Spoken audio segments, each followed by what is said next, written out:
बच्चों। मुझे मालूम है आप सब लेक्चर का बेसब्री से इंतजार कर रहे होंगे। तो आज अभी हम इनऑर्गेनिक केमिस्ट्री कंटिन्यू कर रहे हैं। ठीक है, एक बार आप अच्छे से शेड्यूल सुन लीजिए पूरा, बिकॉज मुझे मालूम है अभी टेंशन इंक्रीज हो रहा होगा बच्चों का। कई बच्चों के मैसेज भी आए हैं, जैसे जैसे एग्जाम पास आता जाएगा टेंशन बढ़ता जाएगा, पढ़ाई कम होती जाती है। ठीक है, ये बच्चों की नॉर्मल टेंडेंसी होती है, बट आप बिल्कुल भी परेशान ना हो। आप सबने पहले जो भी एफर्ट किया है वो काफ़ी है आपके सिलेक्शन के लिए, वो बहुत है बच्चों।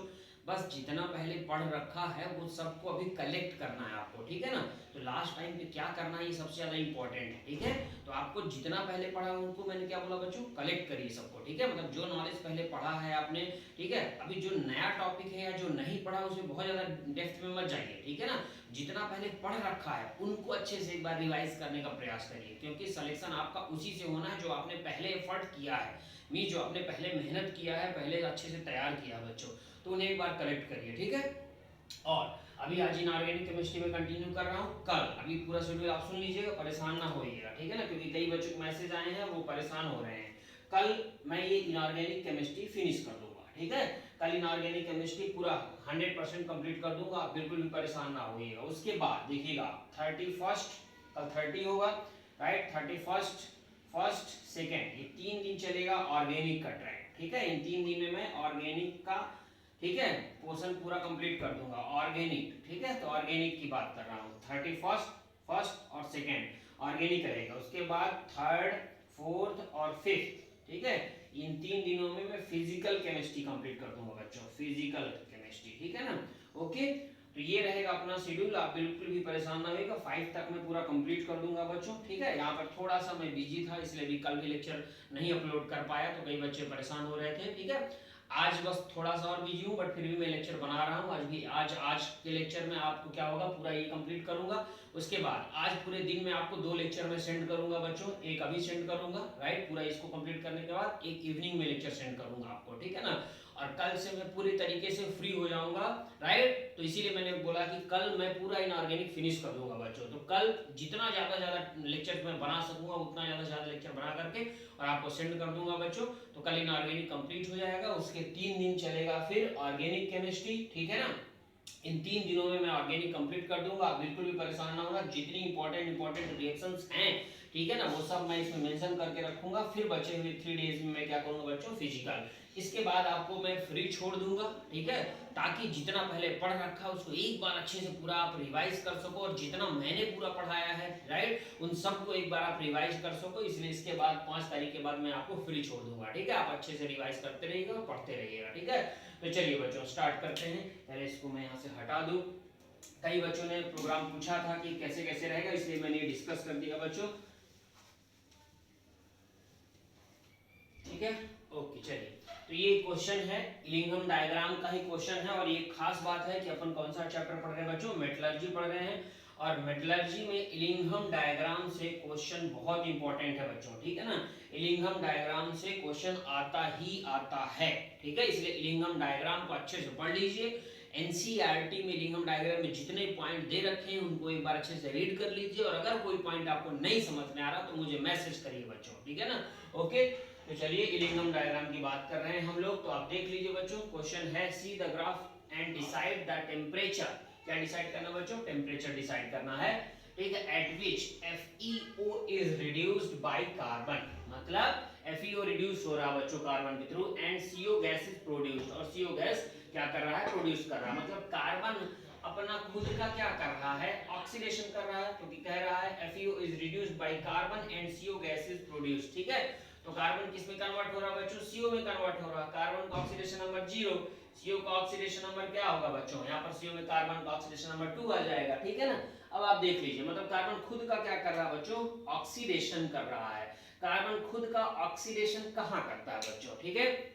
अब ध्यान से देखिएगा, ये कुछ पॉइंट दे रखे हैं, ऑप्शन दे रखे हैं, below temperature at point A, मतलब पॉइंट ए के नीचे। ठीक है ना, point A at point A, मतलब एग्जैक्ट पॉइंट ए में पॉइंट ये है। ठीक है, above point A but below point D. Point A ये है, पॉइंट डी ये है, तो चलो हम बी को हटा देते हैं ताकि आपको कंफ्यूजन ना रह जाए। ये सब हटा देते हैं, ये लीजिए हट गया। ठीक है, अब आपको कंफ्यूजन नहीं रहेगा, ज्यादा पॉइंट्स रहेंगे तो थोड़ा कंफ्यूजन होता है बच्चों को। ठीक है, अब आप देख लीजिए बच्चों, राइट, और लास्ट ऑप्शन क्या है, एबव पॉइंट ए। ठीक है, कैसे करोगे ऐसे क्वेश्चन को बच्चों? ऐसे क्वेश्चन बहुत आसान होते हैं, ठीक है। अगर आप सोचोगे तो लगेगा यार हमें कैसे पता चलेगा, बहुत परेशान होते हैं बच्चे, बट बहुत बहुत बहुत आसान है ऐसे पॉइंट, ठीक है ना। कैसे, ध्यान से देखिएगा बच्चों। हमें कह रहे हैं FeO इज रिड्यूस्ड, ठीक है, मतलब FeO का रिडक्शन बोल रहा है बच्चों। FeO यहाँ पर देखिए आप, Fe ने O2 लिया है और FeO का फॉर्मेशन हुआ है, फॉर्मेशन हुआ है बच्चों यहाँ पर, मतलब Fe का ऑक्सीडेशन हुआ है, ठीक है। अब ये कह रहा है FeO का रिडक्शन होना चाहिए, क्या होना चाहिए? FeO का रिडक्शन। और कौन रिडक्शन करना चाहिए? कार्बन। तो ऐसे अगर हम मूव कर रहे हैं बच्चों तो ये तो फॉर्मेशन हो रहा है यहाँ पर FeO का, ठीक है।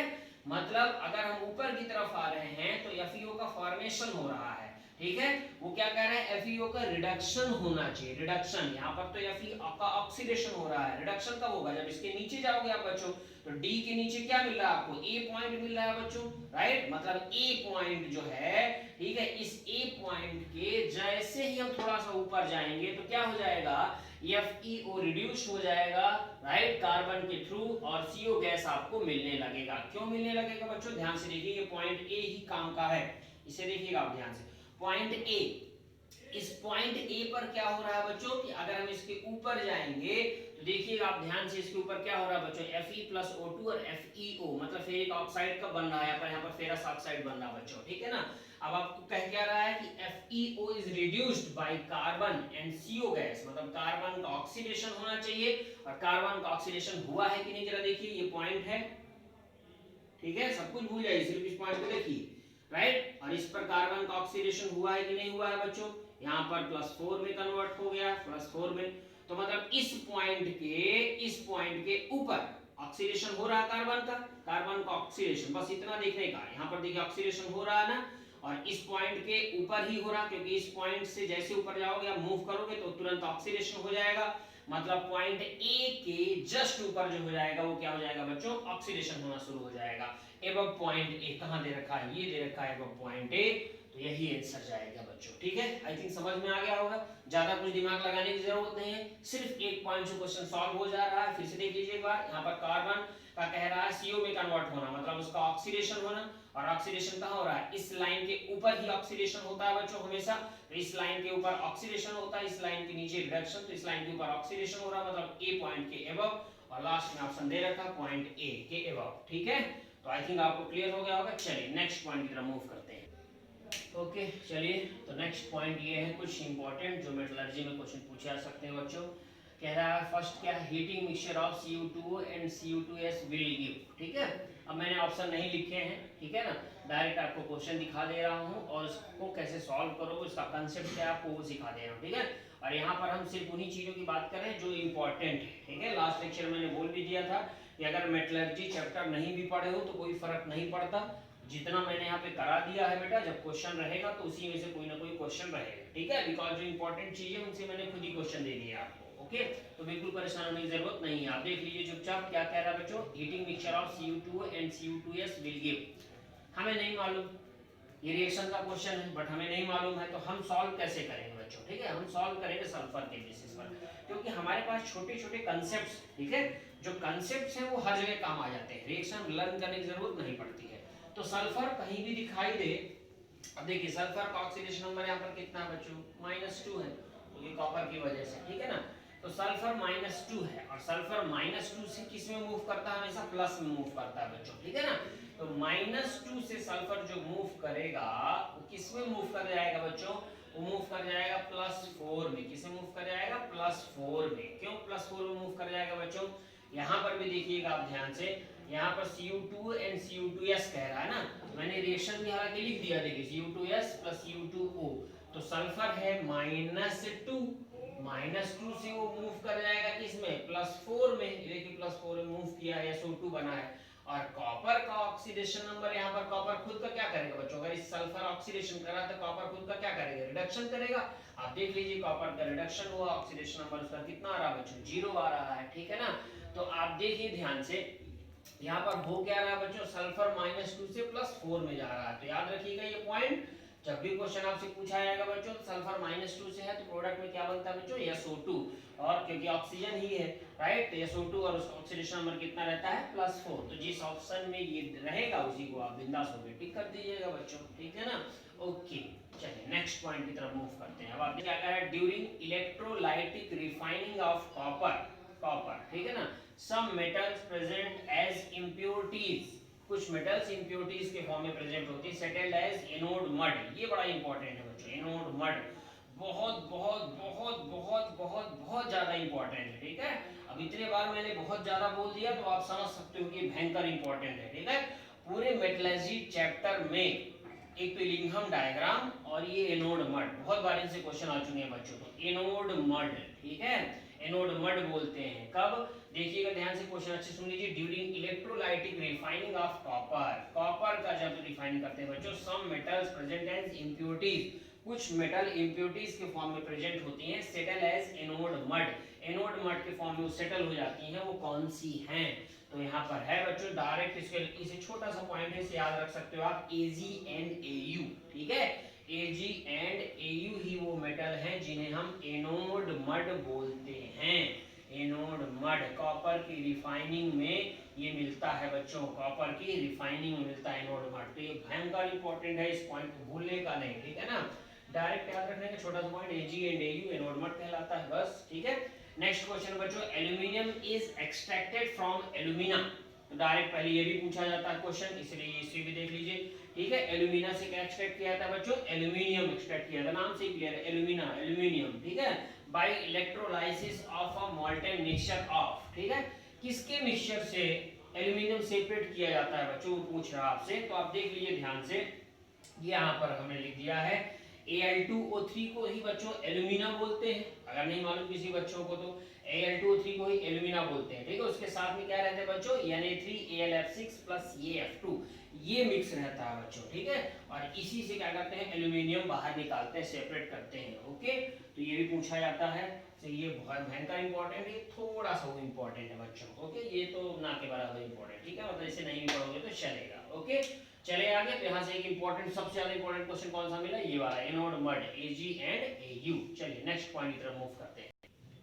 ओके, तो ये कुछ फॉर्मूले हैं जो इस चैप्टर में आपको मालूम होने चाहिए बच्चों, ठीक है ना, क्योंकि इस चैप्टर में फॉर्मूले बहुत सारे हैं, ठीक है ना, बहुत सारे उसके फॉर्मूले हैं, तो आपको सब नहीं पढ़ने हैं। अभी लास्ट में क्या करना है, आपको सिर्फ सेलेक्टिव पढ़ना है, मीन जो काम का है बस आपको वो पढ़ना है, और मेरा काम यही है बच्चों, यही बताना कि क्या पढ़ना है और क्या नहीं पढ़ना है, ठीक है ना। कार्नेलाइट, ये इंपॉर्टेंट बच्चों, KCl MgCl2 × 6H2O, ठीक है। बहुत सारे फॉर्मूले हैं, आपने देखा होगा एनसीईआरटी में लिखे, मैंने सब हटा दिए हैं, सिर्फ जो काम के हैं वो यहाँ पे रखे हैं बच्चों। क्रायोलाइट, ये कार्नेलाइट, ये क्रायोलाइट, क्रायोलाइट क्या है, Na3AlF6, अभी भी थोड़ी पहले बताया था, एल्यूमिना में से एल्यूमिनियम का एक्सट्रैक्शन जो करते हैं उसमें Na3AlF6 था बच्चों, ठीक है ना। चिली साल्ट पीटर और इंडियन साल्ट पीटर, ठीक है ना, देखो चिली साल्ट पीटर और इंडियन साल्ट पीटर, ये दो फॉर्मूले हैं, NaNO3 है चिली, राइट, और इंडियन को इंडियन वाले लोगों को क्या पसंद होता है, के, ठीक है ना। NO3 तो दोनों में है बच्चों, NO3 यहाँ भी है यहाँ भी है, लेकिन इंडियन में क्या है, के है, राइट, और इसमें क्या है, चिली में क्या है, Na है, ठीक है ना। तो ये थोड़ा सा याद रखने वाला पॉइंट है, वैसे भी के की शुरुआत आई से ही होती है, ऐसे देखो ना, ये है ना, आई बन गया ना एक, राइट, बस ऐसे लगा दिया तो के हो गया, तो याद रखने का एक तरीका है। इंडियन वाले में क्या रहता है, के रहता है, इंडियन साल्ट पीटर में KNO3, ठीक है। जिप्सम, CaSO4 × 2H2, ये आपको मिलेगा यस ब्लॉक में, ठीक है ना, यस ब्लॉक में एनसीईआरटी में आप देखोगे तो जिप्सम का फार्मूला आपको मिलेगा CaSO4 × 2H2, तो मैंने यहीं पर मेंशन कर दिया, ठीक है। हेमेटाइट, हेमेटाइट बहुत पूछा जाता है बच्चों, राइट, हेमेटाइट से क्या निकाला जाता है, आयरन निकाला जाता है बच्चों, आयरन का एक्सट्रैक्शन किया जाता है, तो ये बहुत बार क्वेश्चन पूछा गया है, ये इंपॉर्टेंट है हेमेटाइट वाला, ठीक है ना, ओके, आयरन के लिए यूज किया जाता है, Fe2O3। बॉक्साइट, बॉक्साइट किसे बोलते हैं बच्चों, Al2O3 × 2H2O को बॉक्साइट बोला जाता है, ठीक है ना, ओके। नेक्स्ट है चैल्कोपायराइट या कैल्कोपायराइट भी इसे कई लोग बोल देते हैं, ठीक है ना, और कॉपर पायराइट, ठीक है ना, CuFeS2 है बच्चों ये, राइट, CuFeS2 भयंकर इंपॉर्टेंट है। अगर ये जितने फार्मूले लिखे गए हैं, अगर मैं बात करूं कि इनमें से सिर्फ एक पढ़ना हो तो वो एक यही है बच्चों, ठीक है ना, ये एक यही है, राइट। तो ये किसी भी नाम से आ सकता है, इससे भी पूछा सकता है और इस नाम से, इसलिए मैंने दोनों नाम मेंशन कर दिया उसको। फार्मूला क्या है, CuFeS2, S2 बहुत बहुत बहुत ज़्यादा इंपॉर्टेंट है, ये पूरे फार्मूले में सबसे ज़्यादा इंपॉर्टेंट है, मतलब कुछ याद हो चाहे ना याद हो बच्चों, लेकिन इस चैप्टर में ये फार्मूला आपको जरूर याद होना चाहिए। और किसके एक्सट्रैक्शन में काम आता है? कॉपर के एक्सट्रैक्शन में काम आता है बच्चों, ठीक है ना। अभी मैंने इसका एनोड मड वाला क्वेश्चन भी करवाया था, ठीक है ना, कि कॉपर के एक्सट्रैक्शन में एनोड मड मिलता है। ओके ठीक है। नेक्स्ट छोटा सा फार्मूला गैलेना पीबीएस को बोलते हैं और जिंक प्लेट जेडएनएस को बोलते हैं बच्चों, ठीक है। ये सब नहीं भी याद रहेगा तो चलेगा, ये सब नहीं भी याद रहेगा तो चलेगा, बट ये मालूम होना ही चाहिए, ठीक है। तो आपको पता चलेगा कि क्या पढ़ना है इस चैप्टर में, सिर्फ एक फार्मूला ये अच्छे से याद होना चाहिए। मोस्ट ऑफ द टाइम यही से क्वेश्चन पूछा आता है बच्चों, ठीक है ना। ये सब याद रख सकते हो तो अच्छी बात है, राइट। अगर आप नहीं याद रख सकते हो बच्चों तो सिर्फ इसे पढ़िएगा। ओके ठीक है, चलिए नेक्स्ट पॉइंट की तरफ मूव करते हैं। ओके तो नेक्स्ट कुछ पॉइंट है इंपॉर्टेंट इलिंघम डायग्राम के, जिसने आप सब बड़े प्यार से सिंघम डायग्राम भी बोल देते हो बच्चों, ठीक है ना। तो इलिंघम डायग्राम के जो क्वेश्चन मैंने बोला कि इस चैप्टर में सबसे ज्यादा इंपॉर्टेंट पॉइंट है वो इलिंघम डायग्राम है। अगर एग्जामिनर अच्छा क्वेश्चन दिया, पेपर टफ बनाया तो इलिंघम डायग्राम के क्वेश्चन आने के चांसेस हैं, ठीक है। तो चलिए इलिंघम डायग्राम के कुछ कंक्लूजन है जहाँ से क्वेश्चन बना सकते हैं वो मैंने यहाँ पर मेंशन कर दी, आप देख लीजिए बच्चों, ठीक है। ओके जिससे क्वेश्चन आपसे इजीली सॉल्व हो सके। ये पॉइंट है इलिंघम डायग्राम के, देखिए क्या लिखा, मोर निगेटिव डेल्टा जी वैल्यू, ठीक है ना। मोर निगेटिव डेल्टा जी वैल्यू मतलब ब्रैकेट में लिखा लोअर इन ग्राफ, मतलब जो इलिंघम डायग्राम का ग्राफ बना के एग्जामिनर देगा उस ग्राफ में जो नीचे आएगा लोअर इन ग्राफ, ठीक है, ये इंपॉर्टेंट बच्चों, लोअर इन ग्राफ, ठीक है। जो नीचे आएगा वो अपना ऑक्साइड का फॉर्मेशन तेजी से करेगा, जैसे ऐसे एग्जामिनर ऐसे इलिंघम डायग्राम बना के दे देता है, ठीक है ना, और वहां पर ऐसे कुछ क्वेश्चन दे देगा, ऐसे एग्जामिनर दे देगा बच्चों, ठीक है ना, ऐसे दे देगा, ओके, और ऐसे बना के दे देगा। तो इसका मतलब ये पैरेलल लाइन हो गई बच्चों, इसके नीचे ग्राफ में नीचे कौन आ रहा है, ये आ रहा है, ये आ रहा है, यहाँ मेंशन कर देगा, ठीक है, यहाँ Mg मेंशन कर देगा, एल्युमिनियम मेंशन कर देगा, ये लो Mg मेंशन कर देगा, एल्युमिनियम की रिएक्शन मेंशन कर देगा, मतलब Mg नीचे मेंशन है, एल्युमिनियम नीचे मेंशन, मतलब ये तेजी से अपना ऑक्साइड फॉर्मेशन करेंगे बच्चों, ऑक्सीजन लेकर के और तेजी से अपना ऑक्साइड का फॉर्मेशन करेंगे, ऐसे एल्युमिनियम फॉर्मेशन करेगा, ठीक है ना। तो यहाँ से आपको ये सीखने को मिल गया कि अगर इलिंघम डायग्राम से कोई डायग्राम का क्वेश्चन दिया गया तो पैरेलल लाइन के नीचे जो रहेगा बच्चों वो ऑक्साइड का फॉर्मेशन तेजी से करेगा। ऑक्साइड का फॉर्मेशन करेगा मतलब खुद का ऑक्सीडेशन करेगा, खुद का ऑक्सीडेशन करेगा मतलब दूसरों का रिडक्शन करेगा, मतलब नीचे वाला एज अ रिड्यूसिंग एजेंट काम आएगा, ठीक है ना। ओके चलिए, तो ये पहला पॉइंट क्लियर हो गया, इसी का ये कंक्लूजन है। आप सबने जब इलिंघम डायग्राम देखा होगा बच्चों तो वहां ये सब मिलेंगे आपको एनसीईआरटी में, आप इलिंघम डायग्राम देख सकते हो बच्चों। तो उसका ऑर्डर पूछता है, सबसे नीचे कौन आता है इलिंघम डायग्राम में, मैग्नीशियम आता है बच्चों, राइट, उसके बाद एल्युमिनियम आता है, उसके बाद जिंक आता है। तो इसका ऑर्डर है, नीचे वाला ऑक्साइड तेजी से फॉर्मेशन करेगा ना तो उसका ऑक्साइड क्या होगा, मोर स्टेबल होगा। सबसे नीचे जो ऑक्साइड आएगा मैग्नीशियम मेटल है उसका ऑक्साइड तेजी से बनेगा, मतलब उसका ऑक्साइड मोर स्टेबल होगा। तो ये ऑर्डर हो गया बच्चों, ठीक है ना, फॉर्मेशन ऑफ ऑक्साइड का स्टेबिलिटी का। चलो नेक्स्ट, तो ये ऑर्डर पूछा जा सकता है आपसे। नेक्स्ट पॉइंट क्या है, इलिंघम डायग्राम का कंक्लूजन क्या है, इलिंघम डायग्राम में carbon as a reducing agent काम आता है, क्यों, क्योंकि कार्बन खुद का ऑक्सीडेशन कर लेता है, CO में कन्वर्ट हो जाता है बच्चों। तो और ये कब होता है, हाई टेम्परेचर पर, मतलब अगर टेम्परेचर इंक्रीज करोगे तो कार्बन कैसा काम होता है, एज अ रिड्यूसिंग एजेंट। जैसे carbon as a reducing agent होता है, सेम ऐसे CO भी एज अ रिड्यूसिंग एजेंट काम आता है, बिकॉज CO भी खुद का ऑक्सीडेशन कर लेता है, CO2 में कन्वर्ट हो जाता है, तो दूसरों का क्या करेगा, रिडक्शन, मतलब एज अ रिड्यूसिंग एजेंट काम आता है एट हाई टेम्परेचर, ठीक है। तो ये दो पॉइंट है, यहाँ से पता चल गया कि कार्बन और कार्बन मोनोऑक्साइड दोनों इलिंघम डायग्राम में एज अ रिड्यूसिंग एजेंट काम आते हैं बच्चों। क्लियर हो गया ये कांसेप्ट। चलो नेक्स्ट पॉइंट पर मूव करते हैं।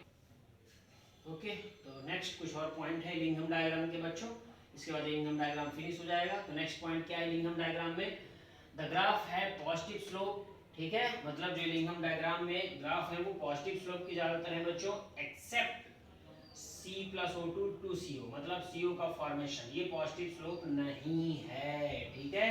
तो ये इंपॉर्टेंट पॉइंट पता चल गया, इससे बहुत बार क्वेश्चन पूछा गया है बच्चों। इलिंघम डायग्राम में जनरली जो ग्राफ उनका स्लोप कैसा होता है बच्चों, पॉजिटिव होता है एक्सेप्ट CO, ठीक है ना। ओके तो ये पूछा जा सकता है, राइट। नेक्स्ट पॉइंट यहाँ पर देखिए, यहाँ इसको पहले पढ़ लीजिए, इससे इसी से रिलेटेड है, CO फॉर्मेशन, CO का फॉर्मेशन एज नेगेटिव स्लोप, ठीक है, नेगेटिव स्लोप रखता है CO का फॉर्मेशन इलिंघम डायग्राम में। इसका मीनिंग क्या है, आपसे इसे क्वेश्चन पूछ सकता है बच्चों। इसका मीनिंग है कि कार्बन हैज रिड्यूसिंग प्रॉपर्टी, थोड़ी देर पहले ही बताया था मैंने, एट हायर टेम्परेचर, मतलब अगर टेम्परेचर बढ़ाओगे तो कार्बन कैसी प्रॉपर्टी रखेगा, रिड्यूसिंग प्रॉपर्टी रखेगा। ये हमें कहां से पता चल गया, बिकॉज CO का फॉर्मेशन कैसा स्लोप रख रहा है बच्चों, नेगेटिव स्लोप रख रहा है, इसलिए कार्बन रिड्यूसिंग प्रॉपर्टी रखता है, ठीक है ना। ओके, नेक्स्ट और लास्ट पॉइंट क्या है बच्चों, lower the gap between two graph, मतलब दो ग्राफ के बीच, right, larger the gap, gap ज्यादा होना चाहिए बच्चों, तो जितना ज्यादा गैप रखोगे उतना ही वो बेटर रिड्यूसिंग प्रॉपर्टी रखेगा। ध्यान से देख लीजिए, मतलब ग्राफ के बीच अगर दो, जैसे चलिए यहाँ पर मैं थोड़ा समझा देता हूँ आपको, ध्यान से देखिए, ये देखिए, चलिए एक ग्राफ ये है बच्चों, ये, और दूसरा ये है, ठीक है ना, और आपसे ऐसे एग्जाम्पल पूछ ले A और B हम मेंशन कर दे, और आपसे पूछ ले बच्चों कि इन दोनों में गैप इतना ज्यादा है, चलो एक और यहाँ पर दे देता हूँ, ये लीजिए, और इसको मैंने दे दिया C दे दिया बच्चों, ठीक है। और अब आपसे इसके क्वेश्चन पूछ ले एग्जामिनर, इसलिए कंसेप्ट क्लियर होना चाहिए, ठीक है ना। आपसे पूछ ले A और B में ज्यादा अच्छा रिड्यूसिंग नेचर दिखाएगा B, या A और C में ज्यादा अच्छा नेचर रिड्यूसिंग नेचर दिखाएगा, तो मैंने यहाँ पर क्या बोला बेटा, लार्जर द गैप, ठीक है, मतलब गैप ज्यादा से ज्यादा होना चाहिए बिटवीन टू ग्राफ, जितना ज्यादा, सबसे ज्यादा गैप कहाँ है, B और A के बीच गैप ज्यादा है, इसका मतलब यहाँ पर रिड्यूसिंग नेचर ज्यादा होगा एज कंपेयर टू A और C के, ठीक है ना। ओके, तो ज्यादा से ज्यादा गैप रहेगा तो बेटर रिड्यूसिंग एजेंट होगा। कौन बेटर रिड्यूसिंग होगा, ऊपर वाला या नीचे वाला, आपको क्या बताया था मैंने, इस पैरेलल लाइन के नीचे वाला जो होगा वो हमेशा रिड्यूसिंग एजेंट के जैसा काम करेगा। रिड्यूसिंग एजेंट मतलब दूसरों का रिडक्शन, खुद का ऑक्सीडेशन, तभी तो ऑक्साइड का फॉर्मेशन तेजी से करेगा नीचे वाला। तो बस इतना ही काम का पॉइंट है, इसे बच्चों अच्छे से सुन लीजिए, इस ग्राफ के पैरेलल लाइन के नीचे वाला खुद का ऑक्साइड तेजी से फॉर्मेशन करेगा, मतलब उसका ऑक्साइड मोर स्टेबल होगा, मतलब वो बेटर रिड्यूसिंग एजेंट कहलाएगा, ठीक है। बस आई थिंक इतना जितना आपको मैंने समझा दिया बच्चों, इलिंगम डायग्राम में इतना काफी है। जब भी कोई, और इससे पहले मैंने क्वेश्चन भी करा दिए इलिंगम डायग्राम के, 3-4 क्वेश्चन हो गए पिछले 2 लेक्चर में बच्चों, ठीक है ना। ओके, और इतना पॉइंट भी सब एक्सप्लेन कर दिया, इतना इनफ है बच्चों इलिंगम डायग्राम के लिए, ठीक है ना। ओके, चलिए नेक्स्ट पॉइंट की तरफ मूव करते हैं। ओके, तो नेक्स्ट ये क्वेश्चन है बच्चों, अभी आपको इलिंगम डायग्राम एक्सप्लेन किया था, उससे रिलेटेड ये क्वेश्चन है, ठीक है ना। आप इससे पहले एक बार ध्यान से देख लीजिए, और इसको ग्राफ को देखने के बाद, इलिंगम डायग्राम का ही ग्राफ है, इससे पूछ रहा है कि बिलो पॉइंट A, मतलब A पॉइंट है ये, इसके नीचे, ठीक है, बिलो बोल रहा है, FeO कैन, मतलब ये जो FeO है ये किसके जैसा बिहेवियर रखेगा, ठीक है। तो यहाँ पर पूछ रहा है FeO can be reduced by CO only, मतलब FeO को CO क्या करेगा, रिड्यूस करेगा बच्चों, be reduced by CO and C both. यहाँ भी कह रहा है be reduced by C only, मतलब कार्बन, यहाँ कार्बन मोनोऑक्साइड और कार्बन दोनों, यहाँ सिर्फ कार्बन है, कार्बन मोनोऑक्साइड, यहाँ 4000 में कह रहा है नॉट बी रिड्यूस्ड, ठीक है। आराम से पहले देखिएगा, जल्दबाजी मेंशन नहीं किया जाता, ठीक है ना। FeO की लाइन कौन सी है बच्चों, ये वाली लाइन है, ये वाली लाइन है, FeO की लाइन ये है, ठीक है ना। ओके, चलिए देखो, कह रहा पॉइंट A के बिलो, नीचे, ठीक है, पॉइंट A के नीचे, मतलब इस लाइन की जो पॉइंट है बच्चों, इसके नीचे, ठीक है, इसके नीचे कौन है बच्चों, सिर्फ एक ही लाइन है ये, और ये लाइन किसकी है बच्चों, CO की लाइन है, CO की, मतलब, और नीचे वाला ही क्या करता है बच्चों, रिडक्शन, राइट। अभी थोड़ी पहले बताया था कि इलिंगम डायग्राम में इस पैरेलल लाइन के नीचे वाला क्या करता है, रिड्यूसिंग एजेंट के ऐसा काम करता है बच्चों। तो CO जो होगा, सिर्फ CO कहाँ दे रखा है, पहले ही ऑप्शन दे रखा है, be reduced by CO only, ठीक है। ओके, तो आंसर टिक कर सकते हैं आप फर्स्ट, ठीक है ना। ये कार्बन नहीं करेगा, कई बच्चों को ये लगता है CO एंड C बोथ, ना ये नहीं करेगा, क्योंकि इसकी लाइन कहाँ है बच्चों, ऊपर है, देखिए ऊपर है इसकी लाइन, ठीक है। FeO की लाइन कौन सी है, ये, तो इसके नीचे जो आएगा वही तो रिडक्शन करेगा ना बच्चों, तो नीचे कौन है, CO, तो CO रिडक्शन करेगा, ठीक है ना। ओके, आई थिंक क्लियर हो गया, ठीक है। चलिए, तो जितना मैंने मेटलर्जी टॉपिक पे एक्सप्लेन कर दिया, इसके पहले वाले लेक्चर में मैंने फ्लक्स, स्लैग, ठीक है, ये सब डिस्कस किया था बच्चों, राइट। तो इतना आपको पढ़ना है मेटलर्जी चैप्टर में, छोटी छोटी और कुछ प्रोसेस पढ़ सकते हैं आप, जैसे लीचिंग प्रोसेस क्या है वो आप पढ़ सकते हो अगर आप चाहो तो, ठीक है, वहां से भी एक आध दो बार क्वेश्चन आ गया, ठीक है। चलिए, तो एक लीचिंग का भी क्वेश्चन करा देते हैं। ओके, तो लीचिंग प्रोसेस की हमने बात की बच्चों, तो लीचिंग प्रोसेस से भी बहुत बार क्वेश्चन पूछा जा चुका है, ठीक है। लीचिंग प्रोसेस है क्या, देखिए बहुत सिंपल है, जैसे ओर्स जो होते हैं बच्चों, उस ओर्स का रिएक्शन एसिड, बेस या सॉल्ट के साथ करा करके मेटल को बाहर निकाल लेना, मतलब सेपरेट कर लेना, ठीक है, सॉल्युबल सॉल्ट के फॉर्म में, यही यहाँ पे लिखा हुआ जो reaction of ores with acid, base और salt to collect the required metal, मतलब मतलब जो मेटल आपको चाहिए रिक्वायर्ड मेटल वो कलेक्ट करना किस फॉर्म में बच्चों, सॉल्युबल सॉल्ट के फॉर्म में। ये इंपॉर्टेंट टर्म है ये वाला, ठीक है, सॉल्युबल सॉल्ट। जब लीचिंग से क्वेश्चन पूछता है कि लीचिंग क्या है, उसकी डिफिनीशन क्या है, 4 ऑप्शन देता है, तो ये सॉल्युबल सॉल्ट टर्म इंपॉर्टेंट है, आपको ऑप्शन में देखना पड़ता है कि सॉल्युबल सॉल्ट के फॉर्म में मिलना चाहिए, ठीक है ना। ओके, तो लीचिंग प्रोसेस आपको समझ में आ गया, एकदम सिंपल फॉर्म में समझना है। लीचिंग प्रोसेस क्या बच्चों, जैसे हमें ओर्स मिला, जो हमें ओर्स मिला उस ओर से हमें तो सेपरेट करना, क्या मेटल सेपरेट करना होता है बच्चों, तो उस ओर से मेटल कैसे सेपरेट करोगे, उस ओर का रिएक्शन या तो एसिड या तो बेस या तो सॉल्ट के साथ करा देंगे, तो हमें सेपरेट फॉर्म में मेटल मिल जाएगा बच्चों, सॉल्युबल सॉल्ट के फॉर्म में, ठीक है ना। ओके, एग्जांपल क्या है, बॉक्साइट, जैसे बॉक्साइट का फार्मूला ये दे रखा है बच्चों, ठीक है, तो बॉक्साइट से क्या करेंगे, उसका रिएक्शन NaOH के साथ करा देंगे, ठीक है, तो वो इस फॉर्म में बन जाएगा। बाद में इससे क्या करेंगे, इससे सोडियम सेपरेट कर लेते हैं बच्चों, एल्यूमिनियम सेपरेट कर लेते हैं बच्चों, ठीक है ना, एल्यूमिनियम सेपरेट कर देंगे। ओके, तो बॉक्साइट का यूज एल्यूमिनियम के सेपरेशन में भी आ जाता है काम। और फॉर क्या बनता है, यानी AlO2 सोडियम मेटा एल्यूमिनेट बोलते हैं। ये रिएक्शन कई बार पूछा भी गया है, ठीक है, ये रिएक्शन पी ब्लॉक में भी मेंशन है बच्चों, अगर आप एनसीईआरटी देखोगे तो रिएक्शन आपको मिलेगा, ठीक है ना, इसलिए आप इसे 13 ग्रुप में आप देख सकते हो, ये रिएक्शन आपको मिल जाएगा एनसीईआरटी। ये रिएक्शन इंपॉर्टेंट है, इसलिए इस रिएक्शन को आप देख लीजिएगा। एग्जाम में प्रोडक्ट पूछता है कि क्या बनता है, सोडियम मेटा एल्यूमिनेट बनता है जब उसका बॉक्साइट के साथ रिएक्शन कराते हैं तो, ठीक है ना। ये तो आपको इस लेक्चर से पहले ही मैंने ये आपको बता दिया था, ये रिएक्शन याद करने की जरूरत नहीं है, क्यों, क्योंकि Ag का कोऑर्डिनेशन नंबर कितना होता है बच्चों, 2 होता है, और Ag का ऑक्सीडेशन नंबर +1 आता है। तो 4 ऑप्शन में चेक कर लोगे, जहां ये लिखा रहेगा उसी को आप टिक कर दोगे। ये पहले भी मैंने इस लेक्चर में बताया था आपको, ठीक है ना। ओके, तो ये हो गया, चलिए नेक्स्ट पॉइंट की तरफ मूव करते हैं। ओके, तो नेक्स्ट कुछ छोटे छोटे टर्म है, मैट्रिक्स या गैंग, ठीक है। मैट्रिक्स या गैंग क्या है बच्चों, इसमें अनवांटेड इम्प्योरिटीज, ठीक है, तो ये है आपके काम का पॉइंट। जब भी मैट्रिक्स या गैंग का क्वेश्चन पूछेगा तो अनवांटेड इम्प्योरिटीज जहां जिस ऑप्शन में रहेगा उसको आप टिक करोगे, मतलब जो इम्प्योरिटीज अपने को नहीं चाहिए बच्चों और वो मिनरल के साथ एसोसिएटेड है, मतलब मिनरल के साथ चिपका हुआ है, उसी को हम मैट्रिक्स या गैंग बोलते हैं बच्चों, ठीक है ना। ओके, तो क्लियर हो गया, मैट्रिक्स या गैंग क्या है, अनवांटेड इम्प्योरिटी, मतलब जो हमें मिनरल्स नीचे से मिलता है, धरती के नीचे से जब हम मिनरल्स निकालते हैं तो उस मिनरल में जो अनवांटेड इम्प्योरिटीज होती हैं, मतलब जो इम्प्योरिटीज हमें नहीं चाहिए वो सब जो चिपकी रहती है उस मिनरल के साथ, उसे क्या बोलते हैं बच्चों, मैट्रिक्स या गैंग बोलते हैं, ठीक है। फ्लक्स क्या है, स्लैग क्या है, ये इसके पहले वाले लेक्चर में भी मैंने समझाया था, बट एक बार जल्दी से देख लीजिए। फ्लक्स प्लस इम्प्योरिटीज का जो रिएक्शन होता है उसी से क्या बनता है बच्चों, स्लैग बनता है। स्लैग क्या होता है, फ्यूजिबल सब्सटेंस होता है, ये इसके लिए इंपॉर्टेंट है। ये छोटे छोटे टर्म ही मैं आपको क्यों बता रहा हूँ, क्योंकि जब एग्जाम में क्वेश्चन उठाएगा और ऑप्शन देगा तो इन छोटे टर्म से ही आप पहचानोगे, ठीक है ना। ओके, आप पूरी डिफिनेशन याद करके कुछ क्वेश्चन सॉल्व नहीं कर पाओगे बच्चों। तो स्लैग कैसा होता है, फ्यूजिबल सब्सटेंस होता है, ठीक है। स्लैग कैसे बनता है, फ्लक्स प्लस इम्प्योरिटी से रिएक्शन करने के बाद जो बनता है वो स्लैग होता है। ये रिएक्शन भी मैंने लिख दिया बच्चों। CaO जो है वो बेसिक फ्लक्स है, क्योंकि मेटल का ऑक्साइड है, मेटल का ऑक्साइड कैसा होता है, बेसिक होता है, तो बेसिक फ्लक्स है। SiO2 इम्प्योरिटीज है, तो जो बनेगा CaSiO3 वो क्या कहलाएगा, स्लैग। तो फ्लक्स प्लस इम्प्योरिटी से क्या बनेगा, स्लैग। स्लैग का फार्मूला क्या होगा, CaSiO3, बहुत बार पूछा गया, इंपॉर्टेंट है बच्चों, ठीक है। ओके, चलिए नेक्स्ट पॉइंट की तरफ मूव करते हैं। ओके, तो नेक्स्ट ये कुछ छोटे छोटे टर्म है बच्चों, राइट, इन्हें आप देख लीजिए। General principle of metallurgy, metallurgy का जो नॉर्मल प्रोसेस होता है बच्चों, जो उसका प्रिंसिपल है वो क्या है। सबसे पहले कंसंट्रेशन ऑफ ओर मिलता है हमें, ठीक है, कंसंट्रेशन ऑफ ओर। उसके बाद क्या है, conversion of ore into oxide, मतलब ओर को ऑक्साइड में कन्वर्ट करते हैं बच्चों। उसके बाद ऑक्साइड में कन्वर्ट होने के बाद क्या करते हैं, एक्सट्रैक्शन ऑफ मेटल, मतलब मेटल को सेपरेट करते हैं, और मेटल सेपरेट होने के बाद प्यूरिफिकेशन ऑफ मेटल, मतलब मेटल को प्योर करते हैं, ठीक है। यही काम है, धरती से हमने ओर को मिनरल को निकाल लिया बच्चों, ठीक है ना, कंसंट्रेशन ऑफ ओर। उसके बाद उस ओर को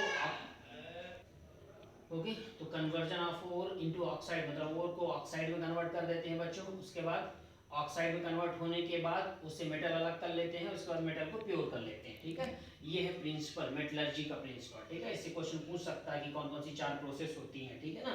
तो ये 4 प्रोसेस का नाम है। अब इन 4 प्रोसेस में क्या क्या होता है बच्चों, कंसंट्रेशन ऑफ ओर कैसे करते हैं, ग्रेविटी मेथड से अलग कर देते हैं बच्चों, या तो फ्रोथ फ्लोटेशन प्रोसेस से अलग करते हैं। फ्रोथ फ्लोटेशन प्रोसेस बहुत बार क्वेश्चन पूछा गया है, किसके लिए यूज होता है, सल्फाइड ओर के लिए यूज होता है। किस ओर के लिए यूज होता है, सल्फाइड ओर के लिए, बहुत बार पूछा गया, इंपॉर्टेंट है, ठीक है ना। आप ध्यान से देखिएगा। ओके, इलेक्ट्रोमैग्नेटिक मेथड से, आप जानते हैं ये सब फिजिक्स पढ़ते हैं, इलेक्ट्रोमैग्नेटिक मेथड से अलग कर देना। लीचिंग प्रोसेस अभी थोड़ी देर पहले मैंने आपको समझा दिया था, लीचिंग प्रोसेस क्या होता है बच्चों, ठीक है ना। ओके, तो ये कंसंट्रेशन ऑफ ओर के में आ गई 4 process. Conversion of ore into oxide, ore को ऑक्साइड में कैसे कन्वर्ट करते हैं, दो प्रोसेस है, एक रोस्टिंग मेथड और एक कैल्सिनेशन। भयंकर इंपॉर्टेंट है ये मेटलर्जी टॉपिक में, ठीक है ना। मेटलर्जी में इन पॉइंट से बहुत बार क्वेश्चन आ गया, और इसके पहले वाले लेक्चर में मैंने रोस्टिंग और कैल्सिनेशन दोनों बढ़िया से डिटेल से समझा दिया था बच्चों, ठीक है ना। रोस्टिंग प्रोसेस में रोस्ट करते हैं मतलब हीट लगता है, कैल्सिनेशन में हीट की जरूरत नहीं पड़ती है बच्चों। यहाँ पर सल्फाइड, मेटल का सल्फाइड का ओर रहता है, मेटल सल्फाइड जैसे पीवीएस वगैरह हो गया, सल्फाइड मेन इंपॉर्टेंट है। कैल्सिनेशन में क्या होता है बच्चों, कार्बोनेट का यूज होता है या तो वाटर का हाइड्रोक्साइड मतलब वाटर का यूज होता है, ठीक है ना। ओके, तो छोटे छोटे पॉइंट्स से यहाँ क्वेश्चन आता है। रोस्टिंग में सल्फाइड होता है और हीट देते हैं, कैल्सिनेशन में मेटल का कार्बोनेट या मेटल का हाइड्रोक्साइड मतलब वाटर का यूज करते हैं और हीट नहीं देते। ओके, एक्सट्रैक्शन ऑफ मेटल के लिए कौन से मेथड है बच्चों, मेटल से एक्सट्रैक्शन कैसे करेंगे बच्चों, मेटल को अलग कैसे करेंगे, हाइड्रोमेटलर्जिकल मेथड होता है और पायरोमेटलर्जिकल मेथड होता है। पायरो का मतलब ये होता है हीट, मतलब हीट दे करके अलग कर देना मेटल को बच्चों, और हाइड्रोमेटलर्जी मतलब हाइड्रो मतलब वाटर वगैरह डाल देना उसको, मतलब सॉल्युबल सॉल्ट के फॉर्म में उसको रखना, ठीक है ना। सॉल्युबल सॉल्ट में सॉल्यूशन में इसको सेपरेट कर देना। ओके, ये नहीं पूछता उतना ज्यादा। Purification of metal, purification of metal मतलब मेटल को प्योर कैसे करते हैं बच्चों, कौन कौन सी टेक्निक होती है, लिक्वेशन टेक्निक होती है, पोलिंग टेक्निक होती है, इलेक्ट्रो रिफाइनिंग टेक्निक होती है और जोन रिफाइनिंग टेक्निक होती है बच्चों, ठीक है ना। तो क्वेश्चन कहां से पूछता है, पोलिंग टेक्निक जो है वो किसके लिए यूज होती है बच्चों, SN एंड CU के लिए यूज होती है। किसके लिए यूज होती है, SN एंड CU के लिए। बस ये छोटा छोटा आपको पढ़ना है, ठीक है, ज्यादा नहीं पढ़ना, सिर्फ काम का पढ़ना है बच्चों, ठीक है ना। पोलिंग टेक्निक किसके लिए यूज की जाती है, SN एंड CU के लिए यूज की जाती है, ठीक है। इलेक्ट्रो रिफाइनिंग और जोन रिफाइनिंग से बहुत बार क्वेश्चन आया बच्चों। इलेक्ट्रो रिफाइनिंग क्या होता है, बहुत सारे मेटल्स के लिए यूज किया जाता है, very large number of metals के लिए यूज किया जाता है। तो ये क्वेश्चन में मेंशन करता है, और जो ये मैं पॉइंट बोल रहा हूं या यहाँ पे मेंशन किया हूं, की पॉइंट मेंशन किया हूं। की पॉइंट मतलब वही क्वेश्चन में आपको दिखेगा और वही देख के आप पहचान जाओगे, ठीक है। तो जो बहुत पढ़ते हैं वो कंफ्यूज हो जाते हैं और गलत करते हैं बच्चों। थोड़ा सा पढ़ो और की पॉइंट पढ़ो और क्वेश्चन सही करो मेरी टेक्निक के अकॉर्डिंग, ठीक है ना। तो इलेक्ट्रो रिफाइनिंग का जब क्वेश्चन आएगा तो क्या कहेगा, very large number of metals, मतलब ये टेक्निक बहुत सारे मेटल्स के लिए यूज की जाती है। इतना सुनते ही समझ जाने का इलेक्ट्रो रिफाइनिंग मेथड की बात कर रहा है। कौन कौन से मेटल के यूज किया था, कभी कभी इससे भी क्वेश्चन पूछ देता है, मेटल दे देगा और बोलेगा ये किसकी कौन सी टेक्निक के लिए यूज किया जाएगा, इलेक्ट्रो रिफाइनिंग में यूज कर रहे हैं। कौन कौन सा, copper, zinc, Ag, Au, Al, Sn, Pb, इन सब और एक्सेट्रा, ठीक है ना, इन सब के लिए यूज किया जाता है कौन सी मेथड बच्चों, इलेक्ट्रो रिफाइनिंग मेथड। तो ये क्वेश्चन पूछा गया बहुत बार, ठीक है ना। लास्ट जोन रिफाइनिंग 99.99% मतलब बहुत ज्यादा प्योर अगर चाहिए तो कौन सा मेथड यूज करते हैं बच्चों, जोन रिफाइनिंग यूज करते हैं। इसलिए मैंने मेंशन कर दिया 99.999%, ठीक है। इस पॉइंट से क्वेश्चन आ चुका है। और किसके लिए यूज किया जाता है, GaGi, ठीक है ना, GaGi के लिए यूज। थोड़ा इसे कैमरे को नीचे कर देना ताकि ये दिखाई दे रहा ना, इधर ये भी दिखाई दे रहा है, क्लियर, ठीक है।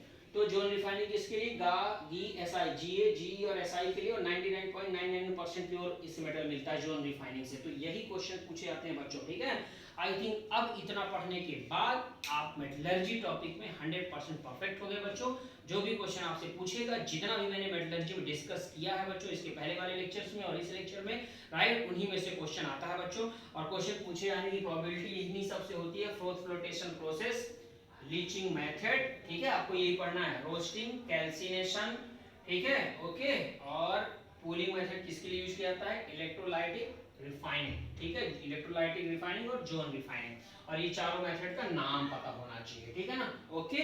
इसके अलावा जो मैंने इलिंघम डायग्राम पढ़ा है, उस इलिंघम डायग्राम जब भी क्वेश्चन आएगा देखना इन्हीं में से किसी न किसी से क्वेश्चन आएगा बच्चों, ठीक है ना, ओके। चलिए इसके बाद अब हम लोग नेक्स्ट चैप्टर स्टार्ट करेंगे बच्चों, और आज ही स्टार्ट करेंगे, ठीक है ना। आज का ये वीडियो लेक्चर अभी कंप्लीट हो गया, मेटलर्जी टॉपिक कंप्लीट हो गया, अभी आपको सेंड करूंगा। उसके बाद आज के में इवनिंग में आपको नया चैप्टर स्टार्ट कर दूंगा, और कल पूरा इनऑर्गेनिक कंप्लीट कर दूंगा बच्चों, ठीक है। चाहे मुझे 2 लेक्चर भेजने पड़े या 3 लेक्चर भेजने पड़े, बट कल इनऑर्गेनिक केमिस्ट्री कंप्लीट कर दूंगा, ठीक है। और शेड्यूल आपको बता ही दिया हूं कि 5 तारीख तक ये पूरा ऑर्गेनिक, फिजिकल ये सब कंप्लीट हो जाएंगे बच्चों, ठीक है। तब तक आप अच्छे से पढ़ते रहिए और बिल्कुल भी परेशान ना होइएगा, ठीक है ना।